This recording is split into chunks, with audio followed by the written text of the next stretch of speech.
I'm Dave Rutherford. Welcome to this hour. Later on, we'll talk to Democracy Watch. Clearly, by the name of their organization, you know what they do. We've been kicking around this problem for the past, 20 years, maybe 10 for sure, very glaring. This idea of voter apathy. People just not connected with the process. Don't care, I guess. Prepared to let others who are prepared to vote to dictate what kind of government they have. Why is that? Does it matter? Should we care? Who cares if 50% of the people don't want to vote? So we'll kick that around with Tyler Summers later on. And the most recent elections, especially in Ontario, which showed record low turnout there. But we've had the same thing happen here. Provincially, municipally, federally. Municipal elections are just in the ditch as far as turnout. So does it matter? If it matters, what do we do about it? Before then, though, the CBC television, but CBC generally really doesn't like competition and really doesn't like criticism. The CBC very tender these days about some editorial comment in other media about the CBC. They're prepared to fight back. They're out to get us. They want us to go down. They're unfair. Oh, man. Pretty thin skin over at the corp over there. A lot of concern, of course, about the $1.1 billion that you and I put into the CBC, whether we like it or not.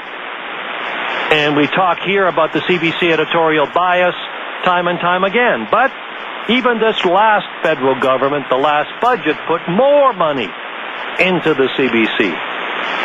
So is it time to seriously talk about defunding the CBC? Well, there is a recent sort of bit of arrogance on the part of the corporation which has really prompted this discussion.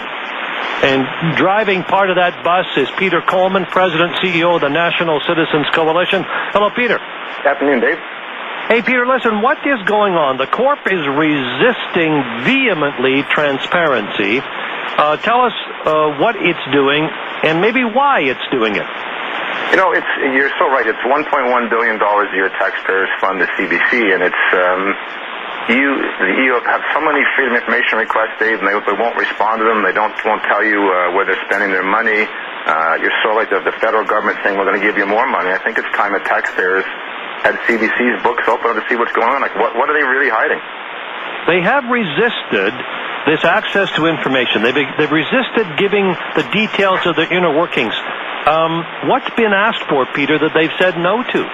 Well, people have been asking just the general basics as to where the money's being spent. And I don't think people, Dave, quite frankly, care what Peter Manders is making. I think that they want to see where the $1.1 billion is going. And the CBC is hiding behind, journalistic integrity, and we can't do this. It's competitive in nature. I just don't buy it. I just don't think they want people to know how fat and how bloated they are spending taxpayers' dollars. And then it's two things, of course, Peter, as you know, the taxpayers' subsidy, of course, the $1 billion. Mm-hmm. But there's the other side of this. The CBC television gets to compete with the private sector by selling advertising at the same time. Yeah, and they've been so quick off the mark to criticize Sun TV, but Sun TV's budget's probably... CBC spends in a week what Sun TV probably spends in a year, and you're right, they are competing with, with CTV, with Shaw, with Global, with everybody as far as advertising dollars. And it just seems to me, especially on the TV side, that we need an honest conversation in this country about CBC and its funding, and especially whether the CBC TV is relevant anymore.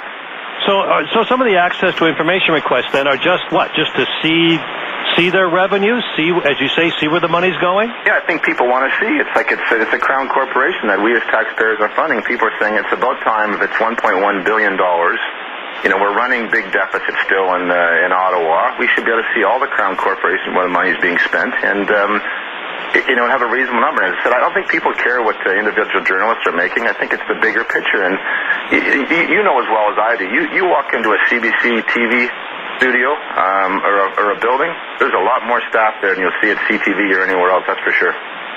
Well, they say they've got another mandate, though, Peter. Don't they have some sort of the protection of their mandate to send this signal to all parts of Canada? I think, Dave, you can easily make a case for the radio side of the business. I think that probably is a necessary part of the business. business because in remote areas that's probably their only access to information if there's serious issues to deal. But I think the CBC TV has gone so far. I mean, there's really very few shows that are relevant there anymore. I mean, Hockey Night in Canada, and you can listen to Don Cherry, Rand and Ray. But I mean, as far as quality programs in CBC anymore, I think you have a tough time saying there's an awful lot of them. So this then, you're not even prepared to examine the mandate, see what they're supposed to do. Should we have a public broadcaster of some sort? You want to just skip past all that, Peter, and just say, defund this thing. Is that it? Well, that's where we started with, to engage in a conversation, Dave. We have a website called cbcoptout.ca that people can sign a petition, and there's some people that are pretty angry with us for the conversation. How dare you defund CBC? It's only $30 a year per citizen. But everybody's afraid of the sacred cow of a conversation. But in tough times and relevant times as far as the government, why should CBC be exempt from the scrutiny, the transparency that other people have to deal with every day? Now, the CBC opt-out, what is that? Well, that was kind of our tongue-in-cheek. We figured that no one's doing anything at the federal level to say, are we getting value for the money for the CBC? So the website is cbcoptout.ca, and people can go online and say, James Moore, we'd like the federal government to consider defunding CBC. We know that's not going to happen, but we think there's going to be a desire for a real look at what they're doing and where they're spending their money.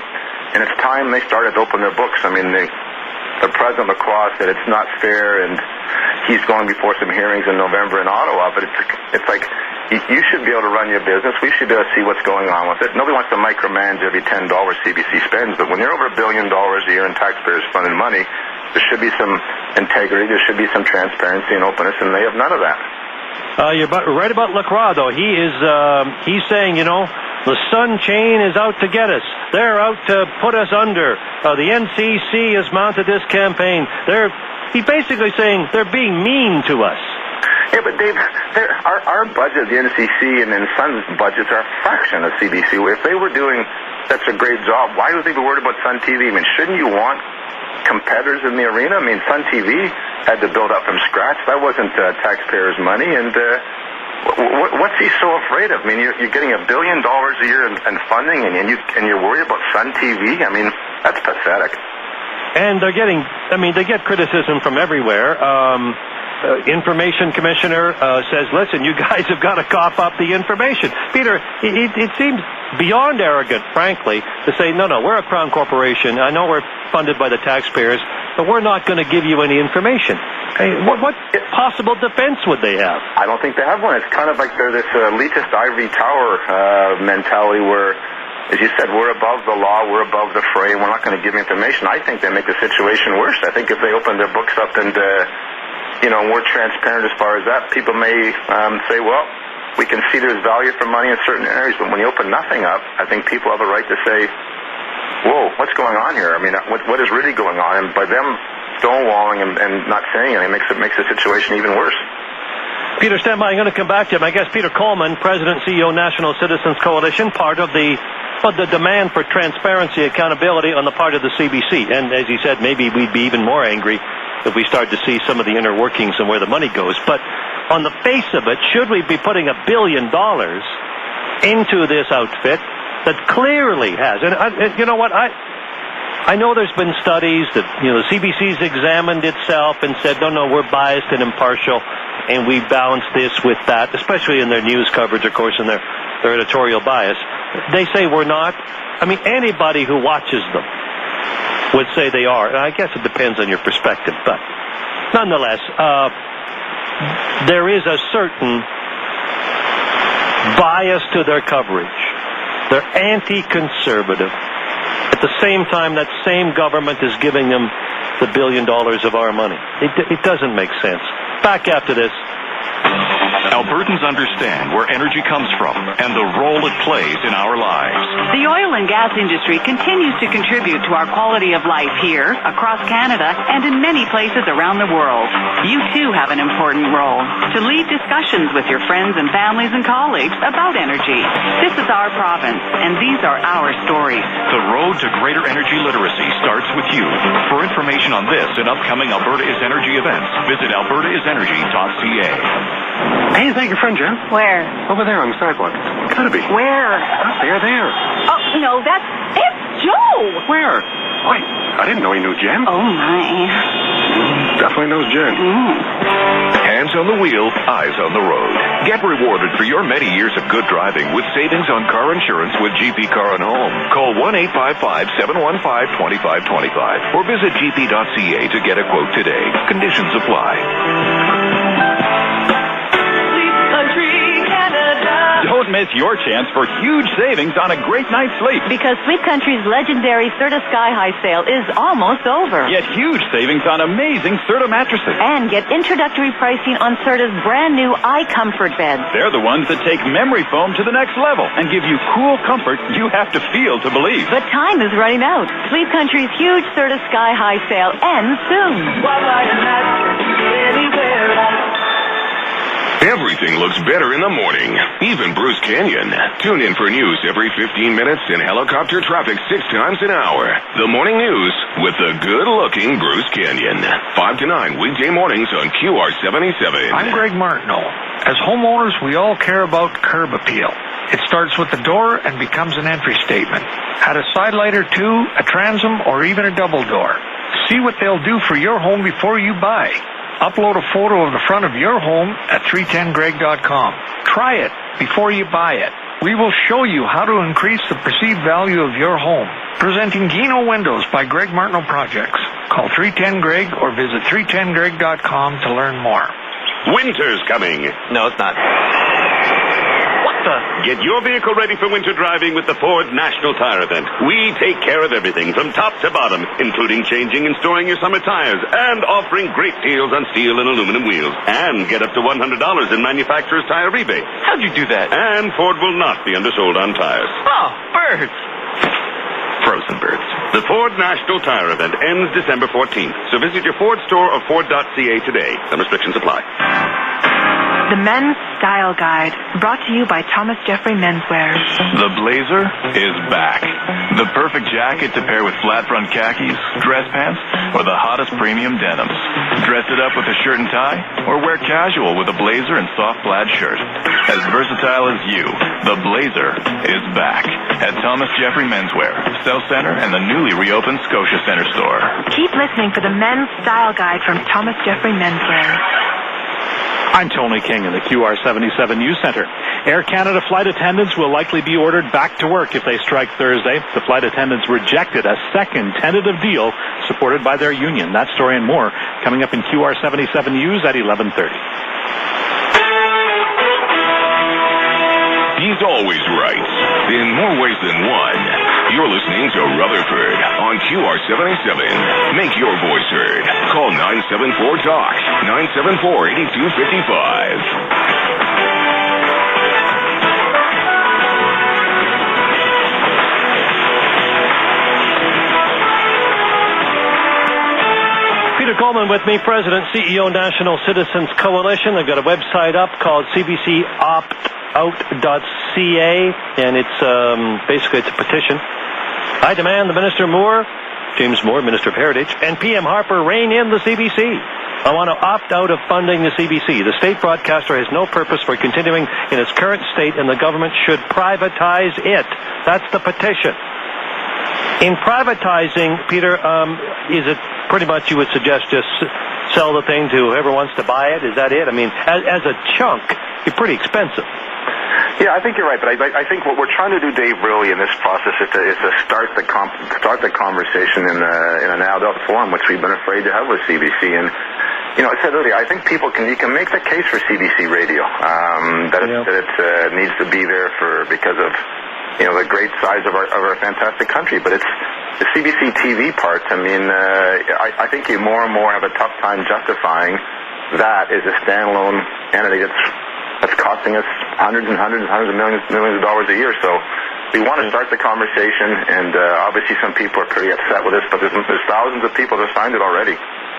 Really? What is the number? I didn't go to look at the...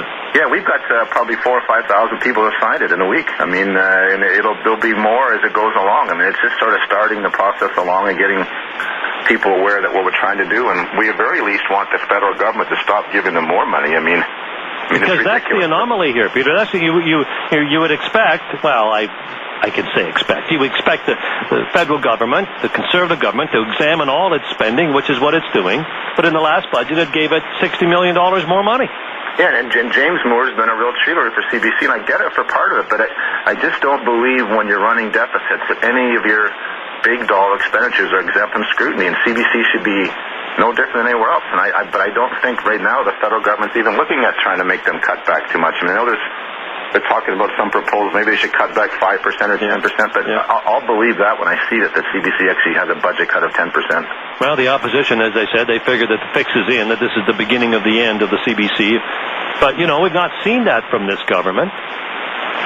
No, and I don't think they'll do it. I don't think they'll do it, but we're hoping at a bare minimum they'll at least cut them down to size as far as the spending part. I mean, every time you try and cut 5 million here or 10 million CBC, there's this hue and cry that we can't afford to do it. But at $1 billion a year, I mean, you certainly have got to have some fat, and it should be cut for sure. And that's why we wanted to start this whole opt-out campaign to get people, whether they're angry with us or not, get people engaged in the process of what's really going on with CBC.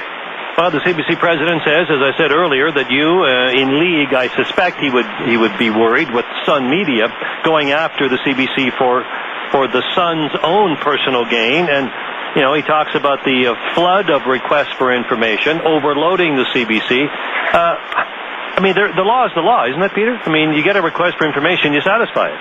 Yeah, absolutely. And if CBC was so relevant, why are the ratings so dismal? I mean, they mocked Sun TV when they first came on the air, and their cheesy commercials and that. But Sun TV's ratings have grown, and I think, in a free country, people will watch what they want. In the digital age, you've got hundreds and hundreds of channels, and CBC TV's ratings are dismal, to say the least. And they're just not that relevant for a lot of people. And for them to sit there and say, no, we're the state broadcaster and we're above reproach and above scrutiny, is getting people pretty angry. Well, as you say, though, ultimately you don't expect this government to privatize it, right? No, we don't. But we at least at a bare minimum hope that they will at least move forward with giving them no favors other than that other people aren't getting, as far as the need to tighten the belts and to cut costs and effort to balance the budget, because we need to have that conversation in this country as far as where are we spending our money, and that's a different conversation to today. But the CBC should not be exempt at $1.1 billion a year from that conversation. But doesn't the CBC itself, on the editorial side, the news side, doesn't it file access to information requests? All the time. And doesn't it complain if it doesn't get satisfied? Absolutely. And that's where the President Lacroix is a hypocrite. I mean, they don't live in a level playing field. They have no qualms about going after other people. They don't want, they wouldn't have wanted Sun TV to get on the air in the first place. But, I don't know what they're afraid of competition-wise if their product is so good, but obviously their product isn't that great because the TV side's ratings are terrible. And there's always, Ezra Levant's writing about this in The Sun, talking about this interesting conflict, if you will, that many reporters have with the CBC. They'll be working for another agency, but they'll appear on the CBC. And so if the CBC is paying part of their income, can they be objective in reporting about the CBC? And he's right. There is this sort of incestuous kind of working that the CBC does when it reaches out and starts paying these other reporters. You see that all the time on their political shows. I mean, it's as you said, it's really incestuous who gets on, and then it's it's kind of like double dipping all over again. I mean, they're people that are very sympathetic to CBC, and that's what tends to get on those talk shows most of the time.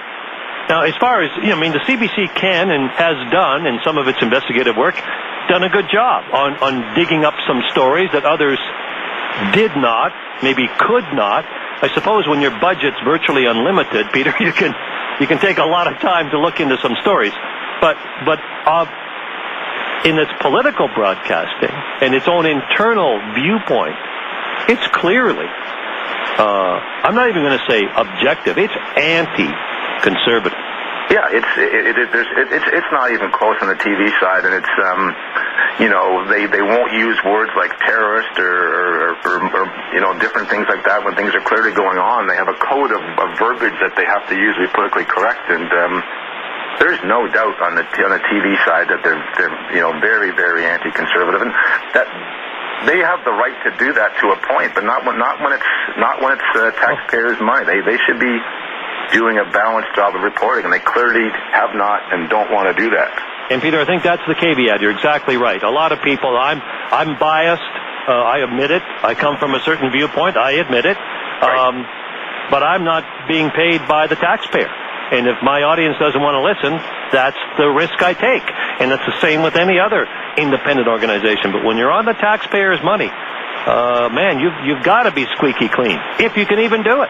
Yeah, but and you are right that they do some great documentaries because they have the money to do it, but they do some things actually very well. But they don't do enough things very well that they deserve to be free of scrutiny, free of criticism, and free of review of their books and information. That's where the problem is. And I think the more that the president McCraw digs his heels in, the worse it's going to get for them. But they don't seem to care or even want to get to that point where they're going to be open and accountable. He talks about the Sun newspaper chain, now Sun TV. He says he accuses the company of attacking the CBC out of bald commercial interest. Well, sure. What's wrong with attacking or talking about a competitor? Are these guys somehow immune from that? Is that what they're saying? Yeah. What do you think Sun TV's annual budget is? Is it like $30-40 million a year compared to $1.1 billion? Yeah. But then they're afraid of Sun TV. I mean, it's kind of humorous. But Sun TV has put their money where their mouth is. They put their taxpayers' money. It's not taxpayers' money. It's shareholders' money. And if Sun TV does really poorly and bleeds red ink for years and years, they'll make changes. Guess what? Yeah. But CBC TV, what change are they making? So the website is www.cbcoptout.ca, cbcoptout.ca. And you can get on the petition there in a letter to James Moore, the Heritage Minister, and make your feelings known. Peter, listen, thanks. We'll see if this is reflected in the next budget. You never know, but without trying, you never know. Have a great Thanksgiving, Dave. Thanks for calling. Thank you, Peter. Peter Coleman, President, CEO, National Citizens Coalition, part of this campaign. And it is a campaign to defend taxpayers' money. Well, we elect people like James Moore, the Prime Minister, to do what we hope